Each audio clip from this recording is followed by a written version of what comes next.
Hello, hey, நீ கோவிந்தா தானே? நம்ம சுரேஷ் தானே? எஸ். ஏன் நல்லா இருக்கியாப்பா? நல்லா இருக்கம்பா. அப்பா, ரொம்ப நாளாச்சு உன்னை பார்த்து. ரொம்ப சந்தோஷம்பா. ஆமா, இப்ப எங்கப்பா இருக்க? சென்னையில இருக்கப்பா. சென்னையிலயா? ஆமா, என்ன வேலை பார்த்துட்டு இருக்க? கவர்மெண்ட் வேலை இருக்கப்பா. அரசாங்க வேலையில இருக்க? ஆமா. நீ என்ன பண்ற? என்னப்பா, நான் அதை பாத்தியா இல்லையா? ஆடு மேய்ச்சிட்டு நல்லா ஏதோ குழப்ப ஊட்டிட்டு இருக்கப்பா. அப்பயே சொன்ன உன்ட்ட ஒழுங்கா படின்னு நீ கேட்க மாட்டேன்ட்ட. ஒழுங்கா படிச்சிருந்தா என்ன மாதிரி கவர்மெண்ட் வேலைக்கு போயிருக்கலாம். 60,000 சம்பளம் வாங்கலாம். 60,000 சம்பளம் வாங்குறியா? சந்தோஷம்பா, சந்தோஷம்பா. ஐயா, அப்பா சுரேஷ், ஒரு 5 நிமிஷம்ல இந்த வரவு செலவு கணக்க பாத்துக்கிறேன். இந்த மாசம் வரவு செலவு சொல்லுப்பா.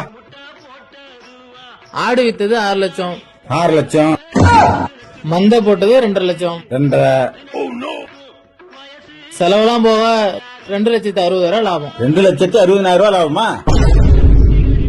பணத்தை வீட்டுல கொடுத்து பேங்க்ல போட சொல்லு. நீ போ, கிளம்பு. சரி, வரங்க ஐயா. சுரேஷே, ஐயா, சுரேஷ், என்னப்பா இது? அரசாங்க வேலை ரொம்ப கஷ்டமா இருக்கு. பென்ஷனும் இல்லன்ட்டாங்க. அதனால இன்னையில இருந்து ஐயாட்ட அசிஸ்டண்டா வேலைக்கு சேர்ந்துக்கிறேன். அப்படியா? சரி, இந்த கம்பு பிடி, போய் அந்த மந்தையை பாரு. டேய், டேய், டேய், டேய்.